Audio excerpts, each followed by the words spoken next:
시청자 여러분 안녕하십니까? 이슈를 더 쉽게 풀어드리는 더 뉴스 시작합니다. 윤석열 대통령 지지율이 리얼미터 조사에서 4주 만에 5차 범위 내에 반등을 했습니다. 한국 갤럽 조사에서는 민주당 지지율이 20%대로 떨어졌는데요. 여론조사에 나타난 민심, 더 정치 시간에 풀어드리겠습니다. 지난 주말 폭염 속에 전국에서 100명 넘는 온열 환자가 발생하고 사망자도 잇따랐습니다. 폭염은 다음 주까지 이어진다는 예보인데요. 치료법과 예방법 알아봅니다. 먼저 오늘의 주요 뉴스부터 보시겠습니다. 전국 대부분의 지역에 폭염 경보가 내려진 가운데 연일 찜통더위가 기승입니다. 내일은 더위의 기세가 더 강해지겠고 당분간 폭염은 계속될 전망입니다. 장마의 고통이 채 끝나기도 전에 폭염 피해가 잇따르고 있습니다. 올여름 온열 질환자는 이미 1,000명이 넘었고 주말 사이 10여 명이 숨졌습니다. 인천 검단 붕괴 사고 이후 정부가 똑같은 구조의 LH 아파트 90여 곳을 조사한 결과 15개 단지에서 보강, 철근, 누락이 확인됐습니다. 윤석열 대통령은 전수조사하고 즉시 안전조치에 만전을 기하라고 지시했습니다. 50억 클럽 의혹을 수사하는 검찰이 박영수 전 특별검사 신병 확보에 나섰습니다.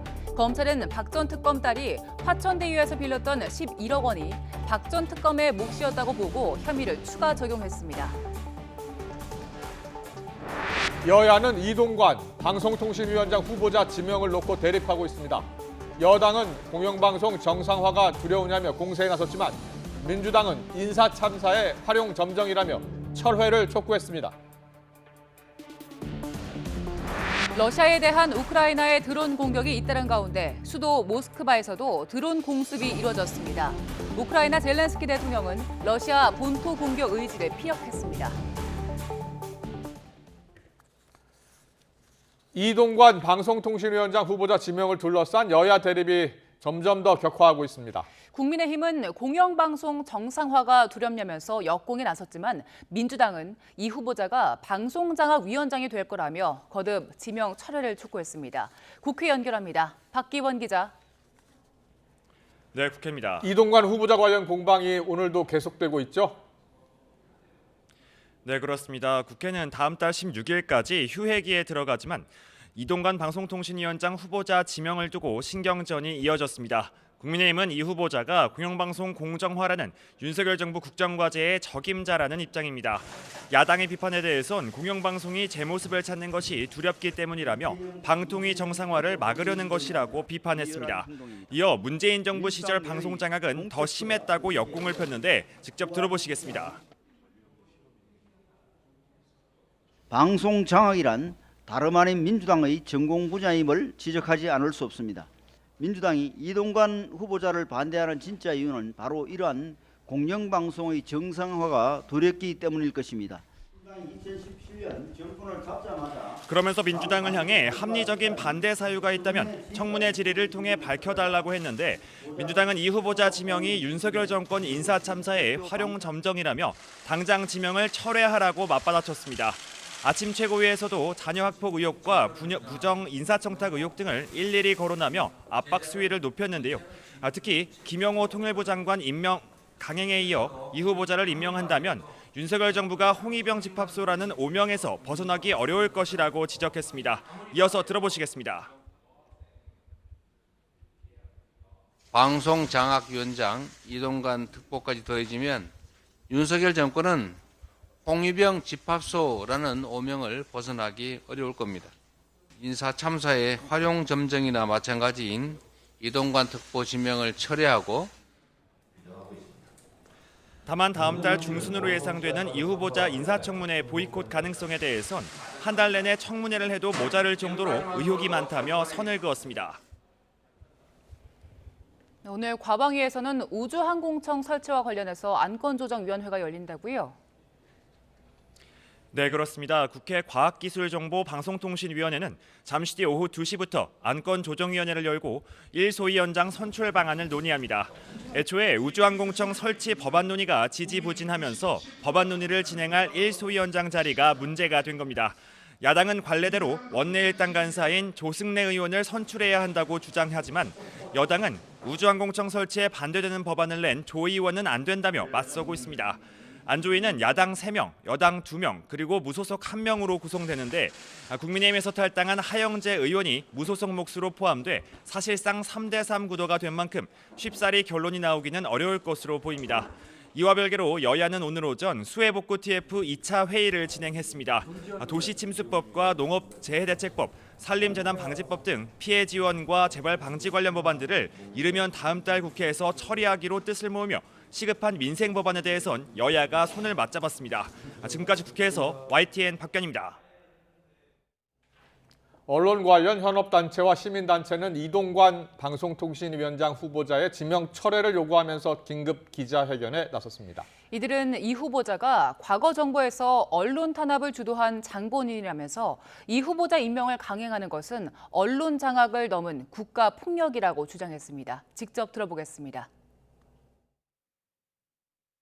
공영방송은 엄연히 독립성과 자율성을 법으로 보장받고 있습니다.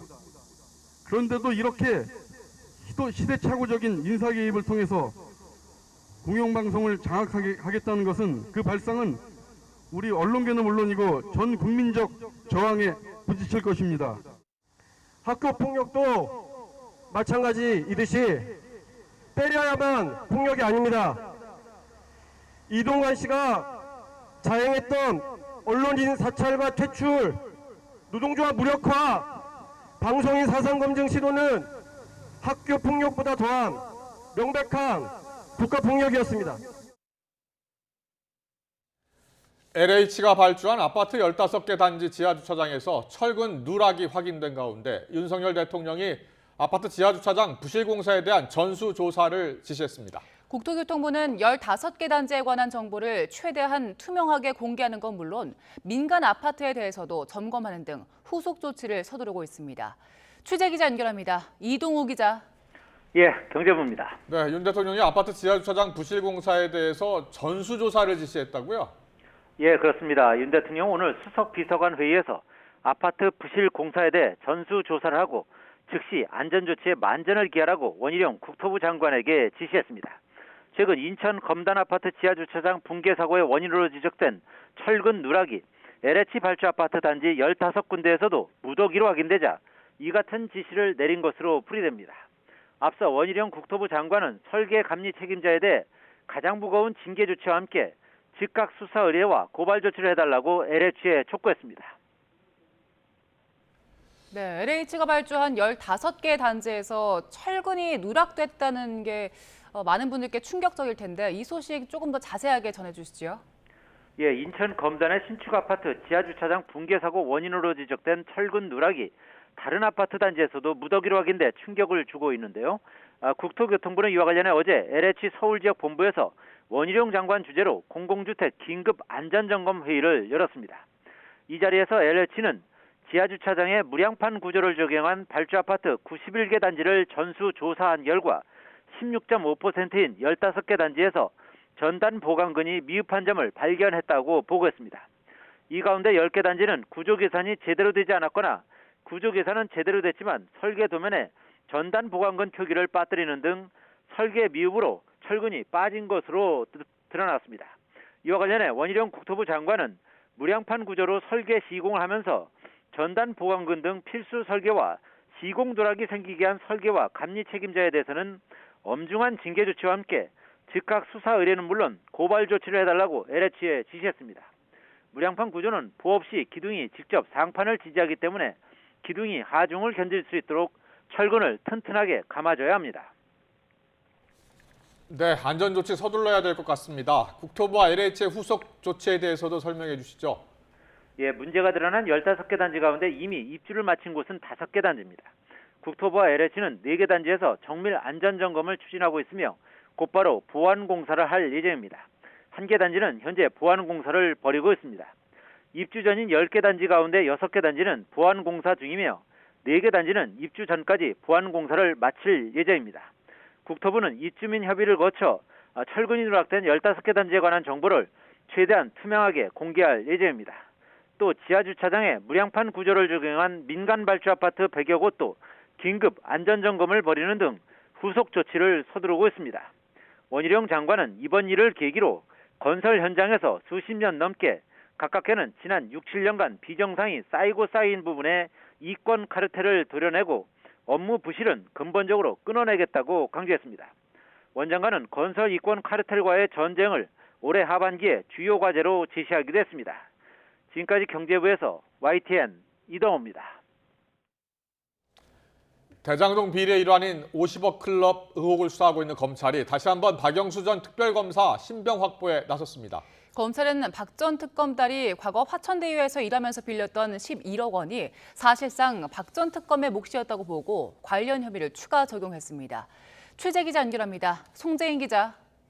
네, 서울중앙지방검찰청입니다. 네, 검찰이 결국 박 전 특검 신병 확보에 다시 나선 거군요. 네, 그렇습니다. 법원이 박 전 특검 첫 구속영장을 기각한 지 한 달여 만입니다. 첫 번째 구속영장 때 적용됐던 특정경제범죄 가중처벌법상 수재 혐의, 즉 박 전 특검이 우리은행 이사회 의장으로 있던 지난 2014년 대장동 일당의 청탁을 들어주는 대가로 50억 원을 약속받고 또 8억 원을 받았다는 혐의에 더해 검찰은 보강수사 과정에서 추가로 적용한 청탁금지법 위반 혐의도 함께 적시했습니다. 직무 관계성과 상관없이 공직자가 같은 사람에게 일정 없는 돈을 받으면 성립하는 혐의입니다.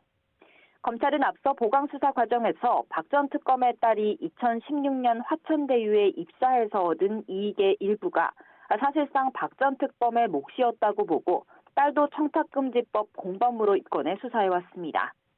딸이 화천대유에서 5차례에 걸쳐 빌린 11억 원은 당시 국정농단 특별검사였던 박 전 특검과 공모해서 받은 돈이라 보고 수수금액으로 적시했습니다. 네, 청탁금지법 위반 혐의를 포함해서 검찰에서는 박 전 특검 구속 필요성이 보강됐다 이렇게 본 겁니까?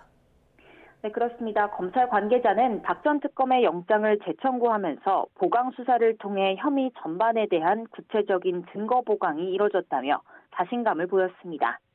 딸이 화천대유에서 받은 돈을 배경 사실로만 기재했던 첫 번째 구속영장 청구 때와 달리 이번에는 청탁금지법 위반 혐의 범죄 사실로 기재하면서 박 전 특검과 대장동 일당 사이 거래 관계가 더 명확해졌다고 판단하고 있습니다. 이에 더해 검찰은 기존의 수재 혐의도 증거 정황이 더 보강됐다고 보고 있는데요. 2015년 박 전 특검이 대한변호사협회 회장에 출마했을 때 남욱 변호사에게서 선거자금 명목으로 3억 원을 받은 과정과 실제 용처도 구체화한 것으로 알려졌습니다. 다만 보강수사 결과 측근 양재식 변호사에 대해선 구속 필요성이 크지 않다고 보고 영장 재청구 대상에서 제외했습니다. 앞서 법률적인 측면, 나아가 사실관계상으로도 다툼의 여지가 있다고 봤던 법원의 판단을 뒤집고 검찰이 이번에는 박 전 특검의 신병을 확보해서 번번이 법원에서 막혀온 50억 클럽 의혹 수사에 성과를 낼 수 있을지 주목됩니다. 지금까지 서울중앙지검에서 YTN 송대인입니다. 극단적 선택을 한 서울 서희초등학교 교사가 학급 학생이 연필로 다른 학생의 이마를 다치게 한 이른바 연필 사건과 관련해서 양측 학부모로부터 여러 차례 연락을 받았던 것으로 드러났습니다. 서울경찰청 관계자는 연필 사건 발생일로부터 고인이 숨지기까지 양측 학부모와 고인 사이에 통화나 문자 등 여러 차례 연락이 오간 것을 확인했다고 밝혔습니다. 그러면서 고인이 숨진 경위를 명확히 하기 위해서 학부모들로부터 동의를 받아 참고인 조사를 진행하고 있고 교내 CCTV와 업무용 컴퓨터, 고인의 휴대전화를 분석해 제기된 의혹들에 대해서 면밀하게 수사하고 있다고 설명했습니다. 교육부가 특수교사와 유아교사에 대해서도 교권보호 지침을 마련하는 방안을 검토합니다. 교육부는 다음 달 발표할 고시는 초중등 교육법에 규정된 교사의 생활지도 권한을 구체화하는 것이라 초중등 교사가 주 대상이지만 특수교사와 유치원교사 교권 보호를 위해 관련 내용을 매뉴얼로라도 만드는 방안을 검토하고 있다고 밝혔습니다. 전국 대부분의 지역에 폭염 경보가 내려진 가운데 연일 찜통 더위가 기승입니다. 내일은 더위의 기세가 더 강해지겠고 당분간 폭염은 계속될 것으로 보입니다. 자세한 날씨 기상캐스터 연결해 알아봅니다. 윤수빈 캐스터. 네, 홍제천 폭포공원에 나와 있습니다. 오늘도 날이 무척 덥다고요? 네, 그렇습니다. 잠시만 바깥에 서 있어도 땀이 맺힐 정도입니다. 현재 서울 기온은 32.3도까지 올라 있고요. 습도도 높아서 더위로 인한 불쾌감이 상당합니다. 이런 날씨에는 열사병 등 온열 질환에 걸릴 위험성이 무척 크니까요. 어린이나 노약자분들은 장시간 야외 활동을 자제해 주시는 게 좋겠습니다. 내일도 대체로 맑은 하늘이 함께하겠습니다. 다만 강한 일사가 내리쬐면서 대부분 지역에서 자외선 지수와 오존 농도가 매우 높게 나타나겠고요. 오후에는 대기 불안정이 심해지면서 경기 북부와 강원도에 5에서 40mm의 소나기가 지나겠습니다. 밤사이 열기가 식지 못하고 내일 아침에도 열대야가 나타나는 곳이 많겠습니다. 서울 아침 기온 27도, 광주와 대구는 25도로 출발하겠고요. 전국 대부분 지역에 폭염경보가 발령 중인 가운데 대부분 35도 안팎까지 오르면서 더위의 기세가 더 강해지겠습니다. 내일 서울 한낮 기온 35도, 대전과 대구, 광주는 모두 36도까지 치솟겠습니다. 다음 주 중반까지도 밤에는 열대야가, 낮에는 33도를 웃도는 찜통더위가 계속될 전망입니다. 6호 태풍의 간접 영향으로 남해안과 제주도 해안에서는 너울성 파도가 높게 일겠습니다. 피서객들은 해안가 안전사고에도 유의해 주시기 바랍니다. 지금까지 YTN 윤수빈입니다. 장마가 끝나고 한여름 더위가 찾아오면서 오늘 전국엔 폭염특보가 발효된 상황입니다. 환기나 단열이 잘 안 되는 쪽방촌 주민들은 말 그대로 찜통 같은 더위에 특히나 더 고통스러울 수밖에 없겠죠. 도심 쪽방촌에 YTN 취재기자 나가 있습니다. 김태원 기자. 네, 서울 돈이동 쪽방촌에 나와 있습니다. 오후 2시 한낮이라서 더 더울 것 같습니다. 그곳에서는 열기를 어떻게 식히고들 있나요? 네, 이곳 돈이동 쪽방촌엔 모두 490여 명이 살고 있는데요. 저희 취재진이 돌아다녀 보니 주민들이 골목 곳곳에서 이렇게 뿜어져 나오는 물안개를 맞는 모습을 볼 수 있었습니다. 집 외벽에 가는 관과 스프링클러 장치가 설치되어 있는데 이걸 쿨링포구 설비라고 부릅니다. 이곳에서 나오는 물안개가 증발하면서 주변의 열기를 빼앗아가 골목 일대를 시원하게 만들어주는 겁니다. 하지만 이곳 쪽방촌은 집들이 다닥다닥 붙어 환기가 잘 안 돼서 지난 폭우 때 스며든 습기마저 미처 마르지 않은 상태입니다. 또 단열이 잘 안 되는 집도 많아서 실내가 말 그대로 찜통 같은 곳도 있습니다. 9년째 이곳에서 살아온 주민분 이야기 직접 들어보시겠습니다. 여름에는 덥고 좀 숨이 찰 경우도 있어요. 일부러 내가 땄어요, 저거를. 이제 바람, 문 열어놔도 저는 닫으면 되거든요. 해마다 문제 제기가 잇따르자 서울시도 대책을 시행하고 있습니다. 앞서 말씀드린 쿨링포구 설비도 서울 영등포와 돈이동, 남대문 쪽방촌 골목에 설치했고요. 또 지난해와 올해 공동기금과 12등을 활용해 에어컨 200여 대를 뒀고 여름철엔 한 대당 5만 원씩 전기요금을 지원하기로 했습니다. 또 이번 달과 다음 달 한시적으로 쪽방촌 인근 목욕탕을 밤 더위 대피소로 지정해 주민들이 무료로 목욕도 하고 시원한 수면실에서 잘 수 있게 조치했습니다. 하지만 한계도 있습니다. 서울 동자동 쪽방촌 등에선 에어컨 설비 무게를 버티지 못할 정도로 건물이 노후화하거나 건물주 동의를 구하지 못해서 사업이 더뎌지기도 하고요. 에어컨이 건물의 공용 공간에 있다 보니 밤에는 세대별로 집 문을 열고 있어야 에어컨 바람을 쐴 수 있습니다. 또 밤더위 대피소는 시내에 3곳 있는데 전체 쪽방촌 주민 2,400여 명 가운데 지난 26일까지 이용객이 230여 명에 그치는 등 정책 홍보가 더 필요한 경우도 있습니다. 올여름 무더위가 본격적으로 찾아온 가운데 폭염 대책을 더 발전시킬 방안을 고민할 때입니다. 지금까지 서울 돈이동 쪽방촌에서 YTN 김태원입니다. 네, 장마가 끝나고 시작된 폭염으로 전국 곳곳에서 온열 질환자들이 속출하고 있습니다. 올 여름 발생한 온열 질환자는 이미 1,000명이 넘었고요.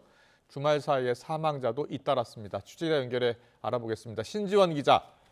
네, 사회정책부입니다. 지난 주말 사이에 전국에 폭염특보가 내려졌고요. 오늘도 마찬가지입니다. 매우 덥습니다. 온열 질환자들이 오늘도 많이 발생하고 있죠? 네, 그렇습니다. 연일 불볕더위가 기승을 부리면서 폭염으로 인한 사고가 잇따르고 있습니다. 특히 폭염특보가 내린 주말 사이 무더위로 인해 숨진 사람은 전국에 최소 15명이 넘는 것으로 추정됩니다. 어제 낮에는 경남 선영과 하동에서 반일하던 80대 고령자들이 쓰러진 채 발견돼 병원으로 옮겨졌지만 끝내 숨졌습니다. 경북 경산시와 문경, 예천에서도 폭염 속 고령자 사망이 잇따랐습니다. 광주에서는 야구 경기를 보려고 줄을 선 10대가 쓰러져 병원으로 이송되기도 했습니다. 지난 5월 말부터 그제까지 전국에서 발생한 온열 질환자 수는 누적 1,015명으로 집계됐습니다. 연령별로는 50대가 가장 많았고 60대와 40대, 20대 순으로 뒤를 이었는데 전체 4명 중 1명 이상이 65세 이상 고령자였습니다. 시간대별로는 오전 10시에서 정오 사이, 오후 2시에서 4시 사이에 많이 발생했는데요. 지난 주말 온열 질환자가 급증하면서 공식 집계는 더 불어날 것으로 보입니다. 자, 그렇다면 온열 질환 피하려면 어떻게 하는 게 좋겠습니까? 네, 무엇보다 야외 활동을 자제하는 게 제일입니다. 꼭 외출해야 한다면 물을 충분히 마시고 양산이나 모자 등으로 햇볕을 차단해야 합니다. 또 어지러움이나 두통을 느낄 경우 즉시 시원한 그늘로 이동하거나 가까운 병원을 찾는 것이 좋습니다. 온열 질환자가 급증하면서 정부도 상황 점검에 나섰습니다. 행정안전부는 오늘 오전 관계부처를 비롯한 지자체와 함께 긴급 회의를 열어 온열 질환 예방 체계를 강화했습니다. 행안부는 고령 농업인과 공사장 야외 근로자, 노숙인 등 폭염 3대 취약 분야 대책에 만전을 다하라고 주문했고 농촌진흥청도 현장 농업인의 안전관리를 강화했습니다. 또 실내외 작업장에서 온열 질환자가 가장 많이 발생하는 만큼 노동부도 온열 질환 예방 수칙 이행 실태 점검에 나섰습니다. 지금까지 사회정책부에서 전해드렸습니다.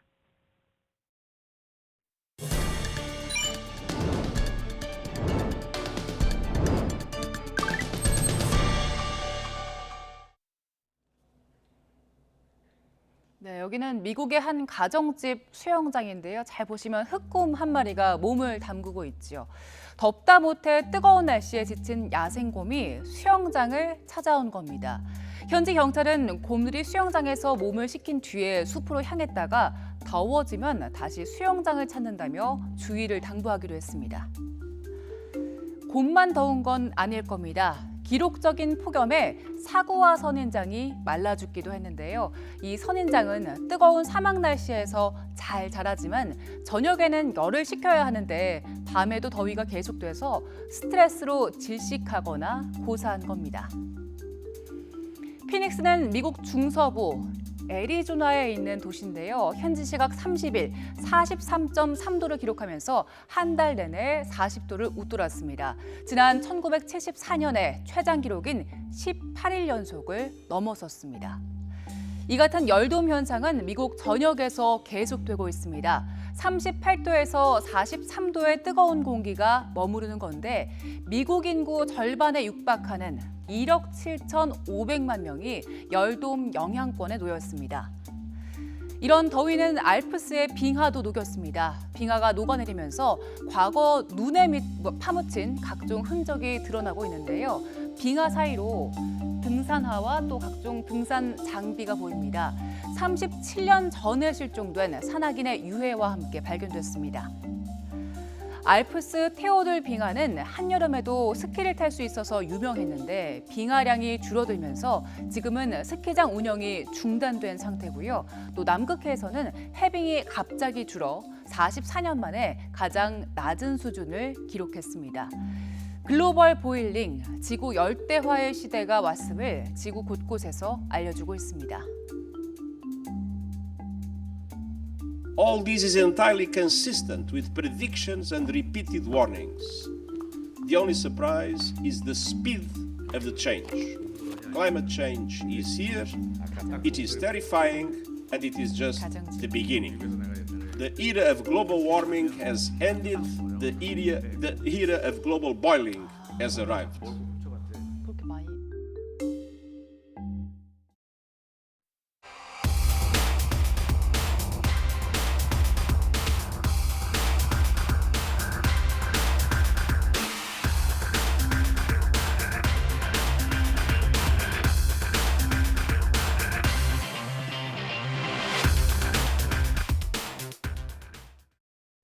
네, 정말 전 세계가 이상기후 폭염에 시달리고 있습니다. 우리나라도 지난 주말과 휴일 극한 폭염에 온열 질환으로 인한 사망자도 잇따랐죠. 네, 특히 이번 무더위가 다음 주까지 이어질 걸로 보여서 주의가 필요합니다. 성균관의대 강북삼성병원 가정의학과 강재헌 교수 연결해서 온열 질환의 예방법 또 치료법 알아보겠습니다. 교수님 나와 계시지요? 네, 안녕하세요. 네, 안녕하세요. 온열 질환, 자, 어떤 병입니까?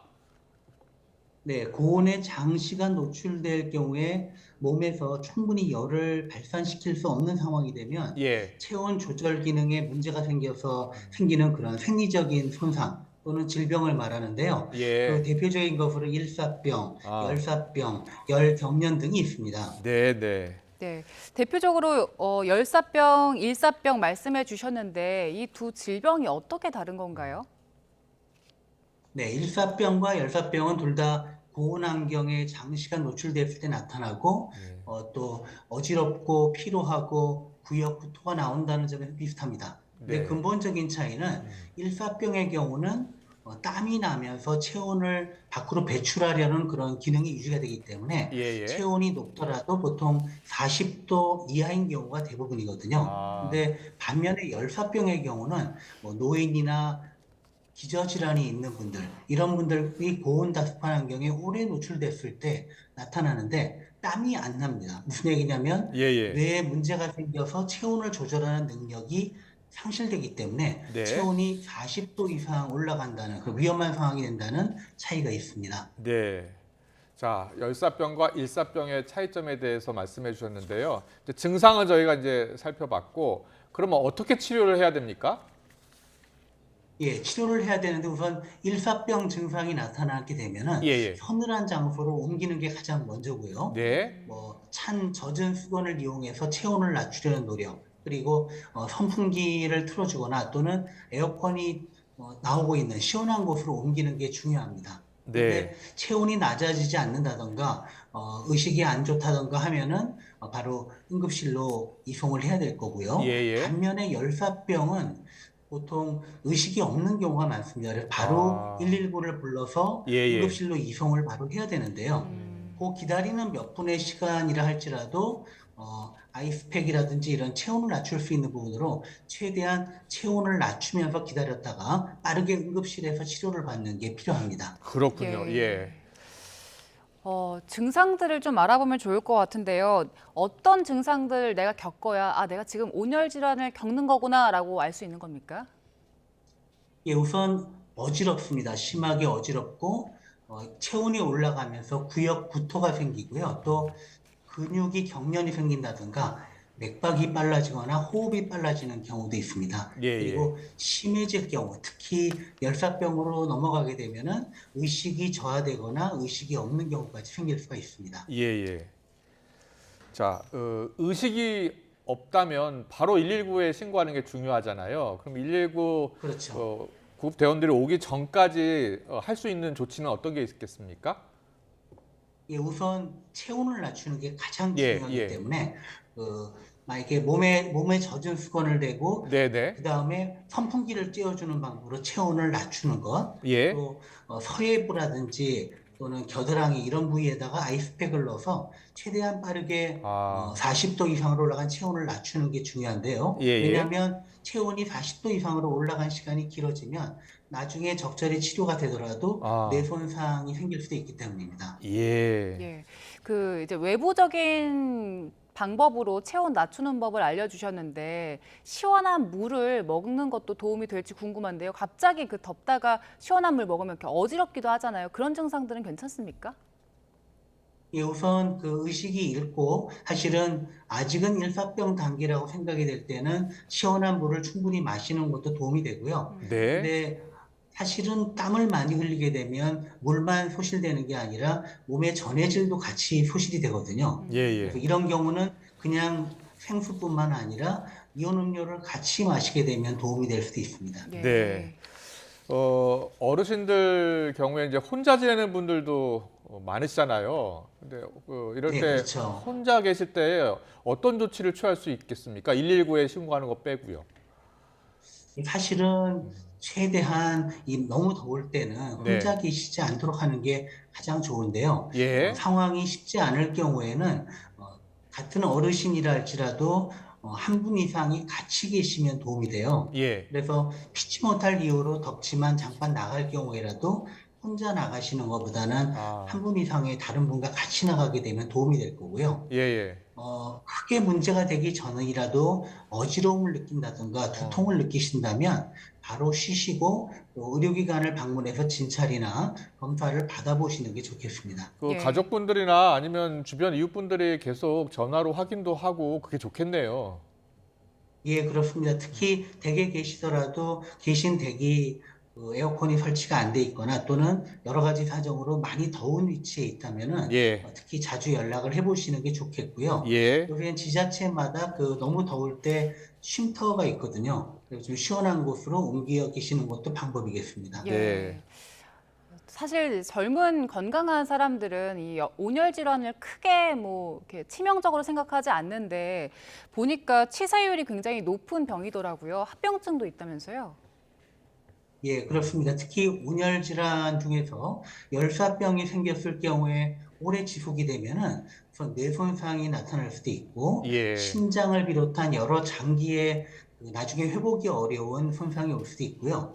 심한 경우 또 근육이 분해돼서 문제가 되는 근육의 분해 문제들까지 같이 생겨서 빨리 조치해야 나중에 후유증, 합병증을 막을 수가 있겠습니다.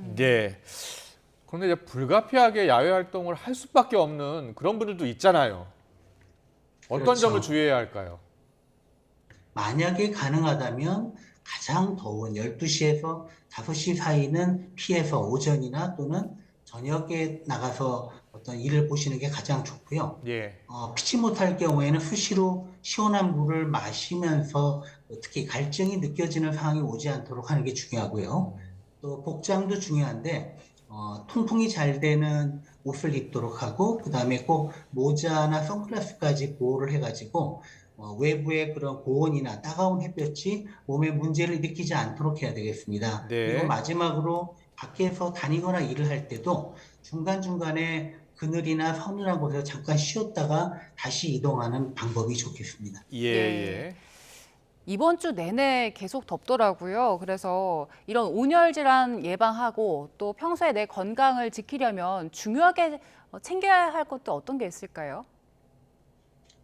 앞서도 말씀드렸습니다만 다시 강조할 것은 피치 못할 때 빼놓고는 12시에서 5시 외출은 좀 피하는 것, 그다음에 물을 수시로 충분히 마시는 게 중요하고요. 특히 고혈압이나 당뇨병, 신장질환 같은 만성질환이 있는 분들, 그리고 또 고령자의 경우는 이 더위에 더 취약하기 때문에 이런 분들은 더욱더 휴식 시간과 또 시원한 곳에서 계시는 시간을 늘리는 그런 노력이 필요하다고 생각합니다.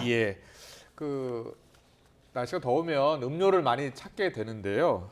카페인이 함유된 커피, 탄산 음료는 좀 주의해야 한다면서요?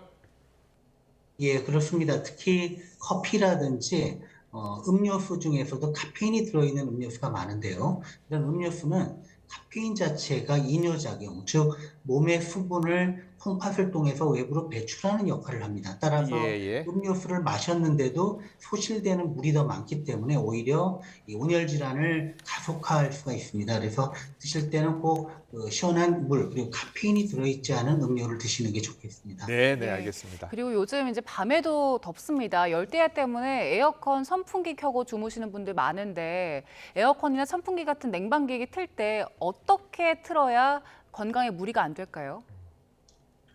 보통 잠을 푹 자고 또 냉방병이 오지 않으려면 외부와 실내 차이가 한 5도 정도 차이 나도록 하는 게 좋다고 합니다. 그래서 에어컨을 너무 낮게 놓지 마시고 25도나 6도 정도로 해놓으시는 게 좋겠고요. 특히 요즘 에어컨 중에는 타이머 기능이 있거든요. 그래서 3-4시간 정도 틀어지고 자동으로 새벽에 꺼지도록 하는 그런 방식을 사용하시는 게 좋겠습니다. 무더위도 힘든데요. 최근에 또 코로나19, 독감, 감기까지 다시 유행이라고 하잖아요. 건강을 지키기 위해서는 어떻게 해야 되겠습니까? 사실 요즘 너무 덥다 보니까 실내에서 지내는 시간이 더 증가해서 이게 오히려 코로나19에 감염이 생기게 되는 그런 요인이 되고요. 또 사실 코로나에 과거 걸렸다든가 예방접종을 맞으신 분의 경우도 어느 정도 시간이 지났기 때문에 코로나19에 대한 면역력이 떨어져 있습니다. 더구나 예전보다 더 문제가 되는 것은 코로나19로 방역 정책을 하면서 독감이나 감기를 몇 년 동안 안 걸렸던 분들이 많아서 이 독감과 감기에 대한 면역력이 떨어져 있어서 걸리면 더 심하게 앓는 경우가 많기 때문에 특히 이 개인 방역 그리고 개인 위생을 더 주의하실 시기라고 생각합니다. 예. 그리고 최근에 고양이가 조류 독감에 걸린 걸로 의심되는 사례들이 조금 나오고 있어서 방역 당국에서 좀 심각하게 보고 있는데 교수님께서는 이 상황 어떻게 보십니까? 예, 사실 조류 독감이 무서운 것은 독감이 변이가 생김으로써 사람이 감염이 됐을 때 더 심각한 감염이 될 수 있다는 건데 사실 조류의 경우는 우리가 직접 접할 기회가 많지 않은 그런 동물이죠. 근데 고양이는 다르다는 거죠. 우리가 가축으로도 기르고 애완으로도 또 길거리에 길고양이도 있는데 고양이의 이 독감이 만약에 계속 퍼지게 되면 사람이 심각한 그런 변종 독감에 걸릴 수 있기 때문에 집 고양이는 상관없겠지만 이 길고양이 같은 경우는 접촉을 주의하시는 게 좋겠습니다. 예, 네, 알겠습니다. 가장 중요한 거 여러 말씀해 주셨는데 일단 너무 더울 때는 안 나가는 게 좋다. 12시부터 오후 5시까지는 외출을 자제하는 게 좋을 것 같다는 말씀 해주셨습니다. 잘 들었습니다. 지금까지 강재현 성균관의대 강북상성병원 가정의학과 교수와 함께했습니다. 잘 들었습니다. 감사합니다.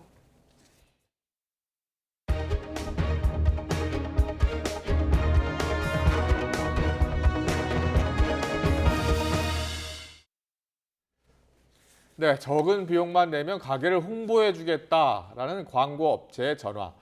장사하시는 분들이라면 한 번쯤 받아보신 적 있으실 겁니다. 네, 이렇게 전화를 받고 업체와 3년 계약을 했는데 애초 설명과는 달리 1년 동안 올라온 건 게시글 3개가 전부였던 제보가 YTN에 들어왔습니다.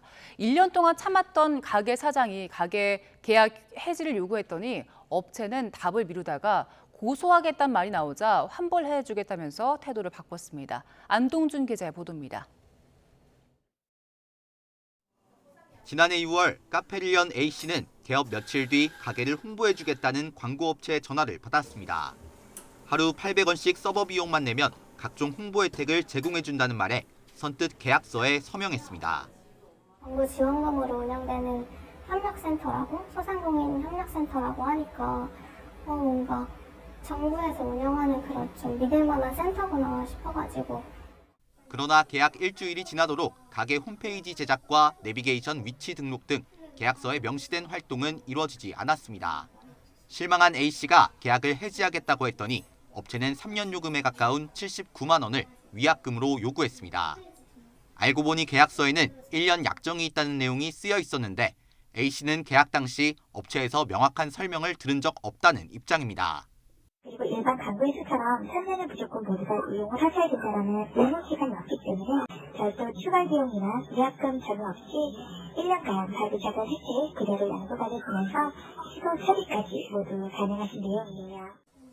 울며 겨자 먹기로 계약을 유지했지만 업체가 1년 동안 해준 거라곤 블로그와 SNS에 올린 게시글 3개가 전부. 그마저도 홍보 효과가 미미해서 결국 A씨는 계약을 끝내겠다는 의사를 밝히고 환불을 요구했지만 업체는 차일피일 답을 미뤘습니다. A씨가 경찰에 고소하겠다고 하자 업체는 그제야 전액을 돌려줄 테니 그간 있었던 일을 모두 비밀에 붙이자는 합의서를 제시했습니다. 정말 힘들구나, 돈 버는 게 믿을 만한 사람 없구나. 그래서 정말 믿을 사람 없다 이런 생각 들고. 취재진은 업체 해명을 듣기 위해 수차례 연락을 시도했지만 끝내 닿지 않았습니다. 같은 광고업체에 비슷한 피해를 입었다는 사람은 확인된 것만 30여 명. A씨는 합의 요구에 응하지 않고 경찰에 업체를 고소했습니다. YTN 안동준입니다. 본격적인 휴가철을 맞아 피서지에서 불법 숙박 영업이 기승을 부리고 있습니다. 아파트나 다가구 주택을 숙박시설로 꾸며서 손님을 받는 건데요. 안전관리가 취약한 데다 사고가 나도 보상받기가 어려운 만큼 주의가 필요합니다. 송세혁 기자의 보도입니다. 강원도 한 바닷가에 있는 아파트. 단속반이 공유 숙박 앱으로 예약한 뒤 찾아가 봤습니다. 침구류는 펜션처럼 꾸며졌고 냉장고는 텅 비어 있습니다. 하룻밤에 50만 원씩 불법 숙박 영업을 하다가 적발된 겁니다. 저희가 여기 내준 것이 아니라서 저희가 기준이 되는 감독, 경보, 감식인 없어요. 도시지역 주거용 건물에서 내국인을 상대로 숙박 영업을 하거나 신고하지 않고 농어촌 민박을 운영하면 불법입니다. 이렇게 불법 영업하는 아파트나 다가구 주택 등은 강원도 내에서만 2,000곳에 달하는 것으로 추정됩니다. 특히 휴가철엔 방을 구하기 어렵다 보니 불법 영업이 더욱 기승을 부립니다. 불법 숙박업소는 안전점검을 받지 않아 안전사고에 취약할 수밖에 없습니다. 실제로 3년 전 동해시에서는 미신고 숙박업소에서 가스 폭발로 일가족 등 7명이 목숨을 잃기도 했습니다. 숙박시설이나 민박시설에 의무적으로 영업신고증이나 표지판을 설치하게 돼 있고요. 이용하기 전에 그런 걸 확인하면 되겠습니다. 공유 숙박 앱에서 등록 여부를 확인할 수 있는 제도 보완도 필요해 보입니다. YTN 송세혁입니다. 이르면 올해 안에 필리핀 등 외국인 가사 근로자 약 100명이 시범적으로 서울에 있는 가정에서 가사와 육아일을 하기 시작합니다. 고용노동부는 오늘 외국인 가사 근로자 도입 시범사업 관련 공청회에서 이 같은 계획안을 공개했습니다. 시범사업 대상 지역은 서울시 전체로 외국인 가사 근로자가 일하는 기간은 최소 6개월이고 국내 근로자와 마찬가지로 최저임금 이상의 임금을 받게 됩니다. 또 이용자는 직장에 다니며 아이를 키우는 20대에서 40대 맞벌이 부부와 한부모, 임산부 등입니다. 북한이 전승절이라고 주장하는 6.25 전쟁 정전 70주년을 기념해서 열렸던 북한의 열병식. 올해는 어떤 부분을 주목해서 보면 좋을까요? 전문가들은 단어로 뽑아보면 러시아, 무인기 이 두 단어를 주목하라고 말합니다. 그림 함께 보시겠습니다. 올해 북한 열병식에서 유독 많이 보이는 사람 바로 러시아 국방장관입니다. 세르게이 쇼이구 국방장관. 어쩐지 중국 대표단보다 노출이 더 많아 보입니다. 실제로 그랬습니다. 통일연구원이 지난 27일부터 28일 노동신문 보도를 분석해본 결과 러시아 대표단이 나온 사진은 모두 84장으로 중국 대표단 사진 30장보다 무려 3배 가까이 많았습니다. 양뿐만이 아니라 질적으로도 중국과 보도의 차이를 보였는데요. 러시아와는 북러 간 견해 일치, 전략적 단결 등 의미를 강조한 반면에 중국과는 전통적 우위 등 상투적 표현이 많았던 것으로 분석됐습니다. 물론 사절단 등급부터 차이가 납니다. 김정은 체제 열병식으로서 러시아가 처음으로 국방장관급을 보낸 반면에 중국에서는 정치국 위원 24명 가운데 한 명인 전인대 상무위 부위원장이 왔습니다. 통일연구원은 전쟁 중인 러시아는 적극성을 보인 반면에 중국은 신중한 거리 두기를 한 것으로 보인다고 그 의미를 설명했습니다. 네, 두 번째로 주목할 부분 무인기입니다. 열병식에서는 샛별 4형, 샛별 9형 이렇게 등장을 했는데요. 각각 정찰, 공격형 무인기를 뜻합니다. 명칭 끝에 있는 숫자 4와 9, 미국 무인기를 의식했다는 평가가 나오는데요. 세계 최고 수준 성능을 보이는 미국의 장거리 전략 무인 정찰기죠. 아크-4, 이 글로벌 호크와 이라크, 아프가니스탄을 비롯해서 실전에서 광범위하게 활용돼 이른바 침묵의 암살자로도 불리는 공격형 무인기 MQ-9 보이시죠? 리퍼가 그 대상입니다. 특히 북한의 공격형 무인기 샛별 9호는 이번 열병식에서 확인된 화면에서만 최소 5대가 포착이 됐습니다. 하늘에서 지상으로 미사일을 발사하는 영상까지 공개되면서 과거보다는 상당 수준 개발이 진척된 것으로 전문가들은 보고 있습니다. 네, 이런 가운데 우크라이나 군인들이 러시아로부터 빼앗은 것으로 추정되는 북한산 무기를 사용하는 모습이 포착됐다는 외신 보도가 나왔습니다. 국방부는 북한이 러시아에 무기를 공급한 정황이 포착됐다는 이런 외신 보도를 얼마나 신뢰할 수 있느냐는 질문에 일부 보도에 개연성이 있다는 정부 관계자 발언이 인용됐다는 말로 그 답변을 대신했습니다. 또 유엔 안전보장 이사회 결의상 북한의 모든 무기 거래는 금지돼 있다면서 정부는 관련 동향을 계속해서 예의주시하고 있고 북한과의 불법 무기 거래는 중단돼야 한다고 재차 강조했습니다. 정부는 북한이 정전협정 70주년이었던 지난 27일 열병식을 진행한 것에 대해서 비핵화와 평화를 모색하기보다 핵 개발과 대결의 자세를 고집하고 있는 데 대해서 강한 유감을 표한다고 밝혔습니다. 구병삼 통일부 대변인은 북한이 최근 잇따라 탄도미사일을 발사한 데 이어서 대규모 무력 시위를 벌인 것을 규탄한다면서 이같이 말했습니다. 또 김정은 위원장은 열병식 관련 10개 행사에 참석했는데 중국, 러시아 대표단과의 친선 행사 위주로 진행한 게 특징이라면서 북한이 중러와 연대를 과시하는 대외 메시지를 전달하는 데 집중한 것으로 보인다고 평가했습니다. 최근 러시아에 대한 우크라이나의 드론 공격이 잇따르고 있는데요. 수도 모스크바에도 드론 공습이 이루어졌습니다. 드론 공격 몇 시간 뒤 젤렌스키 우크라이나 대통령은 전쟁은 필연적으로 러시아로 돌아간다며 본토 공격에 대한 의지를 밝혔습니다. 김진호 기자의 보도입니다.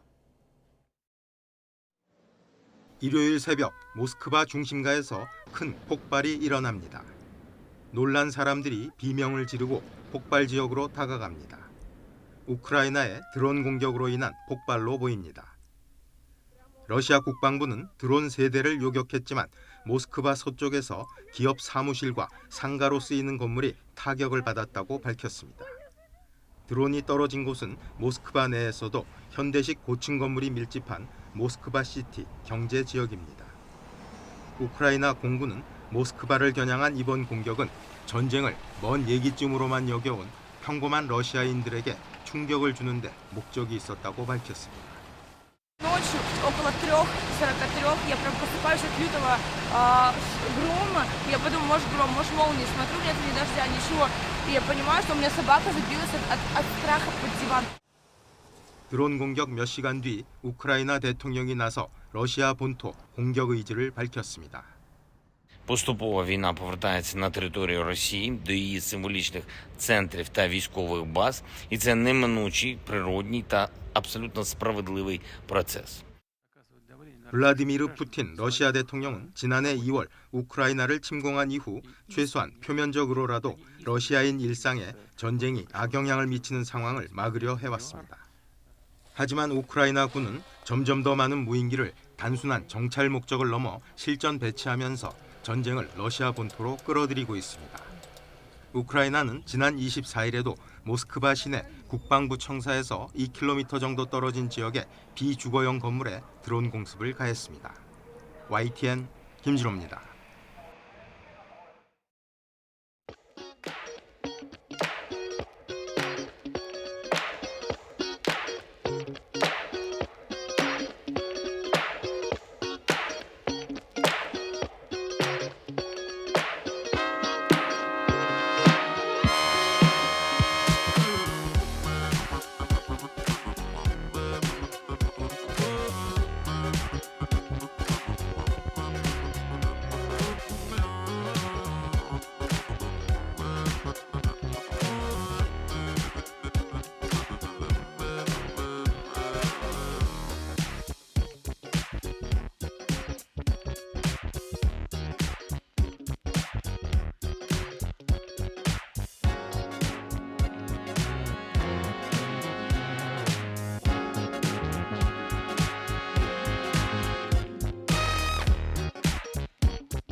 간추린 뉴스 정리해드리겠습니다. 경기 분당경찰서는 어제 오전 11시 반쯤 성남시 분당구 아파트 주차장에서 짐 나르는 소리가 시끄럽다며 이삿짐 센터 직원 2명을 흉기로 협박한 혐의로 50대 남성 A씨를 체포했습니다. 경찰은 당시 A씨가 술에 취한 상태에서 범행을 저지른 것으로 보고 경위를 조사하고 있습니다. 경기 시흥경찰서는 그제 새벽 6시쯤 경기도 시흥시 정왕동 고시원에서 평소 소음 문제로 갈등을 빚던 50대 남성 이웃 주민에게 흉기를 휘두른 혐의로 중국 국적 40대 남성 A씨를 구속했습니다. 부천 오정경찰서는 어젯밤 10시 반쯤 경기도 부천시 고강동 다세대 주택 1층에서 소음을 낸다는 이유로 야구 방망이를 들고 찾아가 80대 남성을 위협한 혐의로 50대 남성을 체포했습니다. 경기 용인 동부경찰서는 지난 25일 새벽 4시쯤 금은방 유리창을 망치로 깨고 침입한 뒤 귀금속 5천만 원어치를 훔쳐 달아난 혐의로 30대 남성 A씨를 붙잡아 구속했습니다. 친환경 차량 수요 확대로 2분기 승용차 수출액이 1년 전보다 46.4% 증가한 166억 달러를 기록, 역대 최대 실적을 경신했습니다.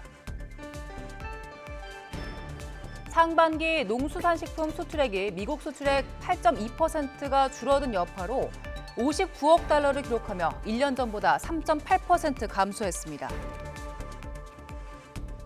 최근 서울을 중심으로 분양시장에 훈풍이 불면서 전국의 미분양 주택이 넉 달 연속 감소했고 서울 아파트 거래는 4천 건대를 회복했습니다.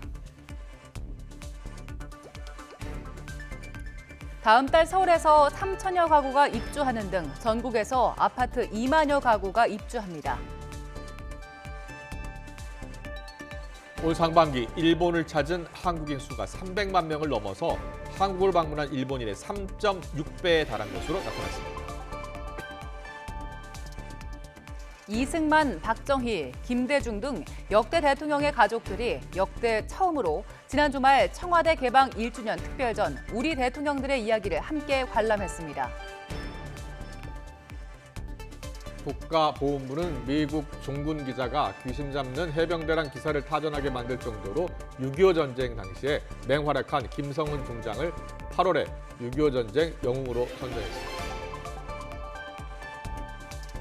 올해 학군 장교 경쟁률이 지난해 2.4대 1보다 더 떨어지자 육군이 창군 이래 처음으로 다음 달 중순 이후 학군 사관 후보생 ROTC에 대한 추가 모집 공개를 낼 예정입니다. 다음 달 18일 열리는 한미일 정상회담 의제로 일본 후쿠시마 제1원자력발전소 오염수 방류를 둘러싼 중국발 가짜 정보에 대한 대응책이 포함될 수 있다고 산케신문이 보도했습니다. 네, 윤석열 대통령 지지율이 리얼미터 조사에서 4주 만에 오차 범위 내에 반등했습니다. 한국갤럽 조사에서는 민주당 지지율이 20%대로 떨어졌는데요. 여론조사에 나타난 민심을 더 정치 시간에 풀어드리겠습니다.